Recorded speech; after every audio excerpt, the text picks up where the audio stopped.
Hello, everybody. Welcome to the Better Learning Podcast. This is Mark Barga, and I'm here with Dr. Greg Taranto from Canon-McMillan School District. Greg, thank you for joining us. Great to have you, Mark. Greg, let's get started with you sharing a little bit of your biography with our audience here. How did you get to be an educational leader, and sort of what's that journey been like for you? Well, I have a unique background because I didn't start out in education. I was actually in healthcare as a cardiac rehab therapist. I always wanted to be a teacher. I didn't go down that route initially. So working as a cardiac rehab therapist for a few years, I'm married to a teacher, and my wife encouraged me to go back to school. That's what you really wanted to do. So I went back to school, got my second master's in education, and was fortunate enough to student teach in the Canon-McMillan School District. I had little knowledge about the Canon-McMillan. Wasn't from the area. I was here one time for a track meet when I was in ninth grade. And I remember them having a cinder track, and I wiped out on the cinder track. So that's all I knew about Canon-McMillan. But again, fortunate enough, was placed here. And after a week being in Canon-McMillan, loved the school district, loved the community, and was fortunate enough then to be hired as a science teacher that summer to start teaching in this school district. So I taught middle school science, eventually taught fifth grade math and science, and then went back to the middle school as an assistant principal.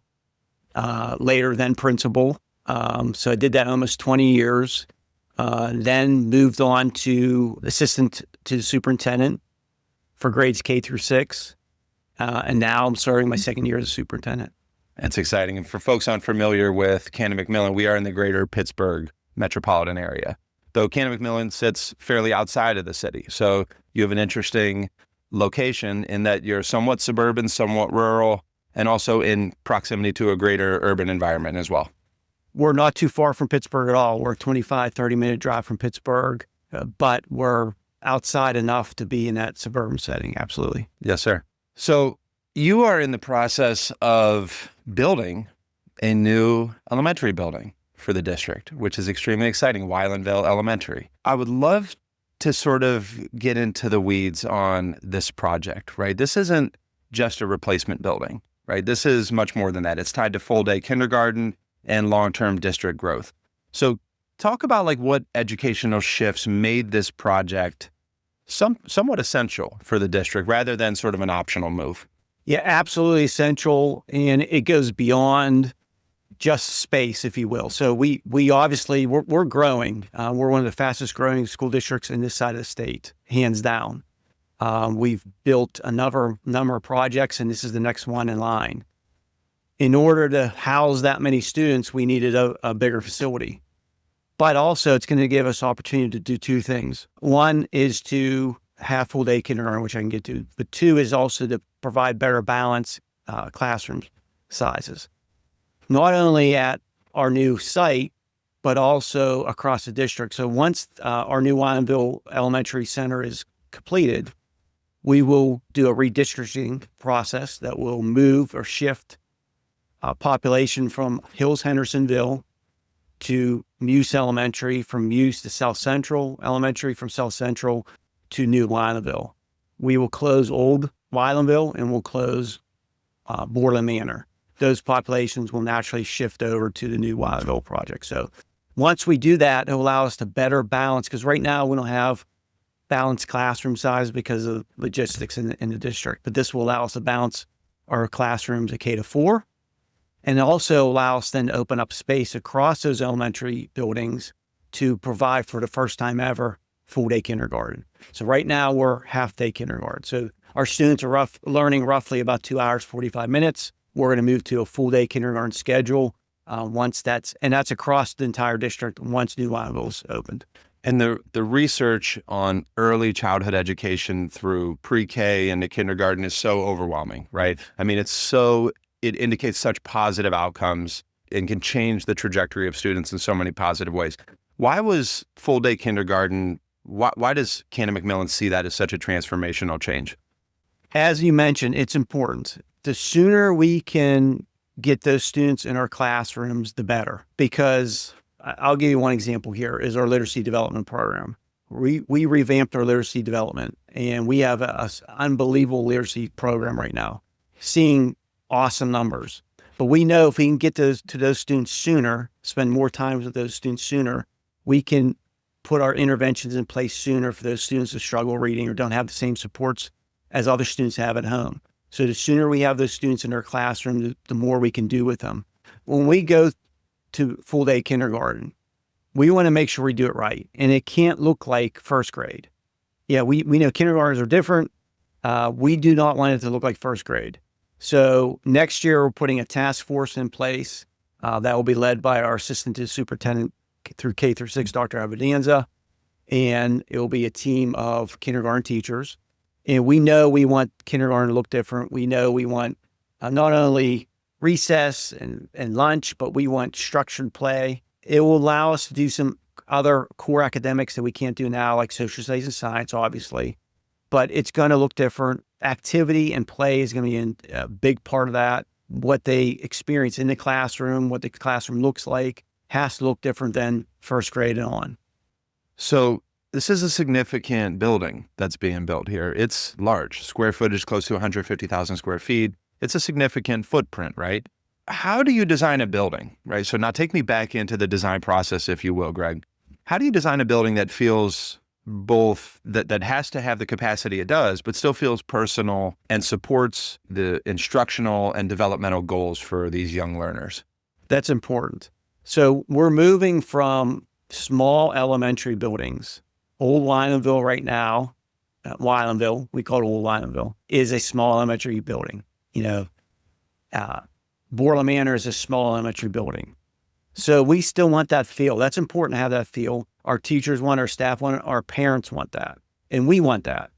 So how do you do that? It's going to be a much larger building. You're going to have a capacity of up to 1,000 students. We won't have that in initial years, but we have some growth built in there. But you're going to have 800 plus students in that room, that building. Just the same as we did over Muse, we take a school within a school concept. So you have neighborhoods, if you will, concept there where we want to make sure our first graders are all together. And when you go to the first grade hall room, classroom, you're together as first graders. We want to make sure we have a team atmosphere. And teaming is important because the teachers work together. They work together as a team. The staff works together. So you're all part of the team. Everyone knows each other. They know their kids. They support one another. So having that school within a school concept, we've done it. It works. We're going to do it you're not going to be one child of 1,000. You're going to be one of, 20 some in the classroom. You're going to have still that intimate feel of being part of a smaller set, if you will, a smaller school within a school. I think this is really important because, as you've mentioned now a few times, the district is growing, right? Which is a positive indicator from many different aspects. Now, importantly, when a new building is built and a district is growing, there can be a tension, right, between expansion for the sake of expansion, but what you don't want, and I hear you saying, you don't want to dilute the student experience and the quality of the education that's delivered here, and importantly, the culture of the district and the school. So can you talk a little bit about how you think about expanding and scaling, which means adding staff, adding buildings, all the things that you'll need to do, but also preserving that thing that's special and distinctive about the district from a student experience, from a family experience? Talk a little bit about how you can grow without losing that special thing. Well, I think it goes back to making sure our curriculum, our resources are all standardized across the school district. So if I go back 3 years ago when I first started out at the K-6 level, assistant superintendent, the one thing I noticed was when I went to one of our smaller buildings versus one of our largest building, Muse, is the resources weren't consistent.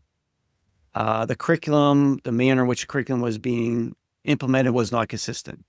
So I think that's where you start out with. Make sure across the board that if you're a student at Weilandville or if you're a student at Hills Henderson Elementary, that everyone's learning the same thing. Everyone has access to the same resources. The teachers are working together, not only across their building, but across the school district. So everything's the same. I think that's where it starts. That's kind of your foundation. From there, it's ensuring that the principals at those buildings, the teachers are working together with other buildings.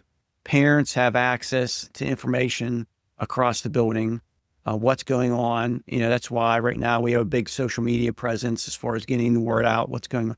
But our website's been revamped. making sure everyone's on the same level playing field, if you will, no matter what school you're going to. Those things are important. Let's talk a little bit about the financial stewardship aspect of this project, right? Because as a superintendent of a school district overseeing capital projects, you're in a role not just as educational leader, but as essentially, someone who's helping navigate the complex process of bonds and taxes and investment. And that requires a level of transparency, of course, high ethical standards, but also great communication with the district. How have you been able to build consensus and support in the school district for such an important project? The community knows we're growing. I mean, they're moving in here in droves. So they understand that our facilities before could not handle what's moving into our buildings now. So they know there's a need to grow. But we also have a lot of community members that have been here forever, and they were here when it was a smaller school district, and now they're here when it's larger. It starts with excellent fiscal management, and that was well before I even started. So it's being fiscally responsible and ensuring that we are putting funds towards these construction projects. So it's having a extensive plan in place. We have a 5-year plan, but it's looking out. So, okay, if our next project after Wydenville is going to be expansion on our Hills-Hendersonville Elementary, we know when we're going to start that process.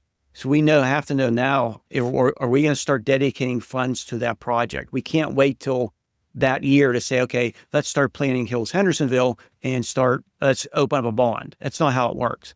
So you make sure you have funds saved towards that project before you even start talking about bonds. You don't want to borrow that entire project because that debt will not only hurt you now, but it's going to hurt you 30 years from now. So it's a balance between not mortgaging your future, but also not mortgaging your present. And right now we have that balance. I would say that we are slanted towards mortgaging or putting a lot towards the future, but sacrificing our current students. Now we're at a point where we're investing in the future, but also we're investing in today's students. We want to make sure all our facilities are nice. We're maintaining our maintenance across those buildings. We just went through a high school refresh project, painting, new lighting. So we want to take care of today's students, but also look to the future. So good, solid fiscal management. Also communicating and sharing with the public what we're doing, what our plans are and what we're doing, what it looks like. It's through our Canon-McMillan impact report we sent out this year to our entire community, our stakeholders, the business and area. What are we doing now to benefit not only our students, but also the community? What are our students going on when they graduate? What are our finances? Okay, this is how much we save towards Wydenville. This is how much we have to borrow. This is how much of a financial hit we'll take, and this is how much we have to take in local revenue-wise to fulfill that debt. So being transparent, being open is important too. And once people see what you're doing, when they see a building, it's better. Like when they're not seeing a building, we're not seeing things, it's hard. But but when they see a brand new middle school and they see what we did for it in the community and allowing the community to use it, use the facilities, the fields, they see the value in that investment for them in the future.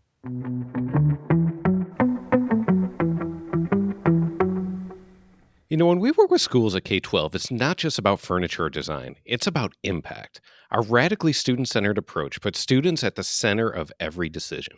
From that first conversation to the final walkthrough, we're focused on creating spaces that actually work for the kids, the teachers, and the community. So if you're looking to do more than just check a box on your next project, let's talk. Visit K12.com. That's KAY-TWELVE.com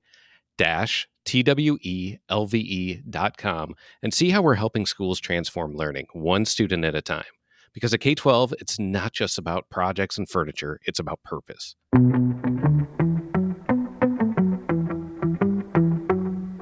I want to pivot to talk about the teachers. I'm a long-term educator myself, passionate about the craft of teaching. Talk to me about the faculty in this district that are going to be the ones holding up this instructional practice, this school culture, both preserving the legacy of what's happened here, but also, sort of charting the future. Talk to me about the teachers and some of the work that's going on at the school level, at the district level, to get faculty prepared for another change. Change can be hard, as we know, right? How do we get teachers excited and how do we tap into the best of teachers' passion for delivering instruction and connecting with students and making that impact. Talk to me about just your big picture for how the faculty change strategy is developing. Very, very much teacher-centered, and that's been part of our core principles and values we have adopted as an admin team. Having been a teacher in the district, having been a principal for almost 20 years, knowing what it feels like to be at that building level and what kind of supports that building level needs is essential. So I have that background experience. We have awesome teachers here. I mean, phenomenal teachers. And I'm not just saying that. We have amazing teachers. There's amazing teachers everywhere. But here we have a special group of teachers. And obviously the center of everything we focus on is our students. So it's the student. But who's in the game with the students? Teachers. Yeah, the teachers, staff, those people are constantly in the game with it. So as an admin team or a tech department or a maintenance department, the rest of us are on the outside. How can we support the people in the game? How can we support the teachers so they have them? Because they're with the students each and every day. I cannot reach 800 students, 1,000 students. I cannot reach 5,500 students personally as an administrator. A principal can't reach 800,000 students as a principal of their building. But they reach those students by supporting the teachers, the 80 or 90 teachers in the building that support the kids. You have to focus on the adults. What are their needs? How can they best do their job? So when it comes to a new construction project, they have to be part of that. They have to be part of that process from the ground up. So I'll go back to the middle school. So the middle school, from the design process up, they were part of that process. What are your ideas? What are things look like? What, color designs from this? We're sitting in this beautiful middle school library, and our librarian was very much a part of the design or why this looks like the way it looks like. If you could design a classroom or you could design a space, what would it look like? And you'll see that all around our middle school here. If you go to our family consumer science, our art room, it was the experts or the teachers that do this day in, day out that had integral input on that process.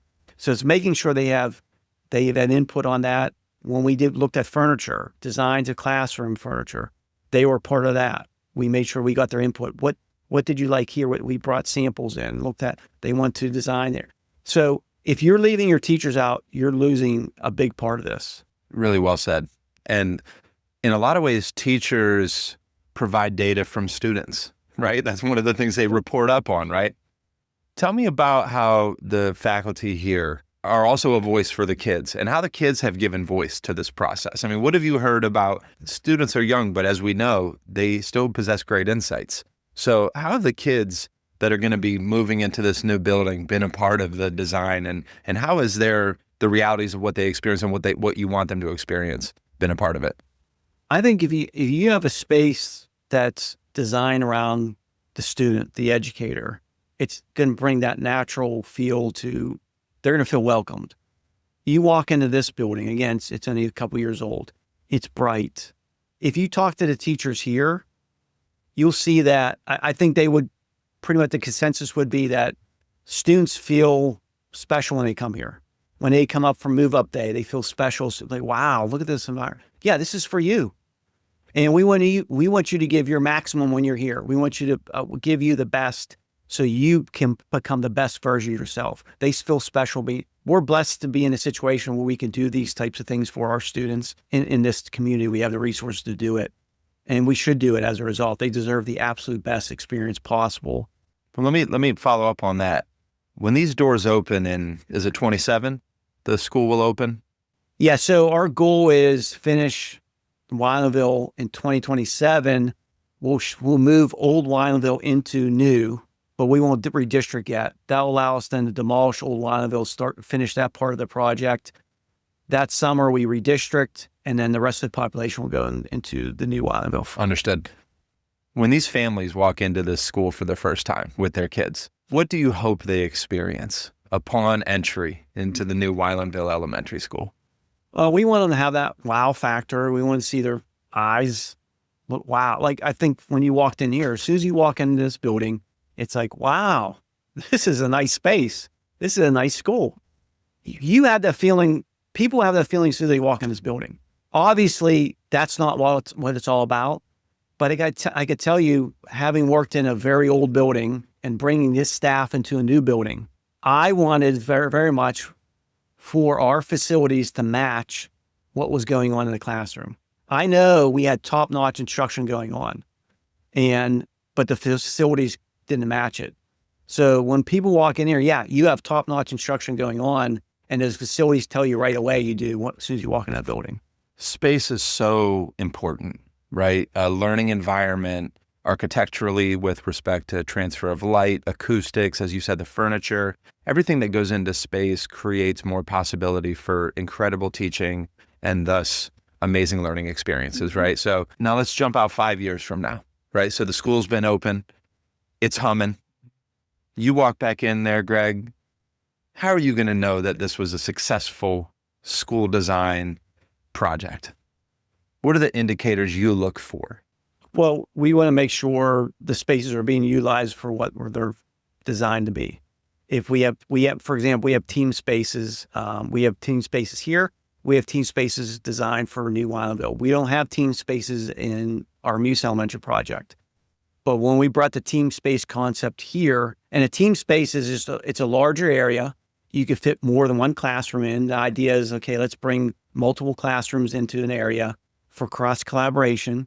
Let's make sure those spaces look different than a classroom. Let's make sure those spaces have different furniture. So, hey, if these two teachers want to do something uniquely different, let's make sure we have some flexible, some more comfortable furniture, whatever your design is, whatever your cooperative learning experience is. So are those spaces being utilized for what they were designed for? Are we upkeeping what they should? Do the kids look happy, engaged? They want to be there. Do the teachers look happy, engaged? They want to be there. They feel like they're a part of it. So I think you look for all those types of things. Before we close, there's one feature to this new building that I think is important that maybe speaks to that first day experience, but also that 5-year out experience. And that's the outdoor learning spaces that you guys have designed for the district. Talk to me. What does outdoor learning look like? And what do you hope these spaces really help the teachers and the students experience and achieve? Just being outdoors alone is important. I'm not sure people understand the importance, the health benefits of being outside, especially in today's overabundance of technology, kids being on screens excessively, not only at home, but in schools. So at our elementary level, we've scaled back on screen time. So at our K-4 especially, we've scaled back on screen time. But if you look at the research and what literature out there is showing more and more is, it's so important for kids to be outside. Just being outside in the sunlight changes mood, changes attention span. Running around activity, obviously the benefits of activity for the cardiovascular system is important, but also for brain development. We know that when kids run around outside, they have nice spaces to run outside, they re-engage, their neurons are being stimulated, and stimulated neurons are learning neurons. So having those brain cells stimulated, we want that. So we need kids to be outside. We want them to have that sunshine, that activity. So we have multiple different spaces outside designed for our New Wylandville to allow kids to do that, allow teachers to go out, not only for like a learning, sitting down for classroom space, but also to run around and get active. That's so important, especially with today's kids. They need to be outside. They need to be running around. Having that structured and unstructured playtime is important. And we'll have that at our New Wylandville Center. It's one of the hardest balances to strike is as you said, the overabundance of technology and especially screens, hyper engaging screen activities for kids, where we want students to learn how to harness those tools. But importantly, as you said, it's been such a pendulum swing, an overcorrection. And so it's one of the hardest balances to strike. And I'm heartened to hear that you guys have given that type of thought to the types of appropriate development that kids need, which is social contact, screen-free time, deep learning, connected learning, and outdoor learning as well. Yeah, I mean, it's again at the elementary level. If we can do something with a hard book or a workbook, pencil, they're doing it. Yeah, less screen time, the better. Getting them active and moving. That's why all your related arts classes are so important, because you're definitely not going to have that screen time when you're in those related arts classes. And even in traditional classrooms, we want less screen time. And those outdoor spaces, integral part of that philosophy of Canon-McMillan. Yeah. Greg, it's been an absolute pleasure. I want to thank you for coming on the Better Learning Podcast. Thank you for having me, Mark. I wish you all the best. Take care. The Better Learning Podcast is produced by Matt Rogers and edited by Kelly Jones. The views and opinions shared on this podcast are those of the individual speaking and do not necessarily represent the perspectives of their affiliated companies, organizations, or associations.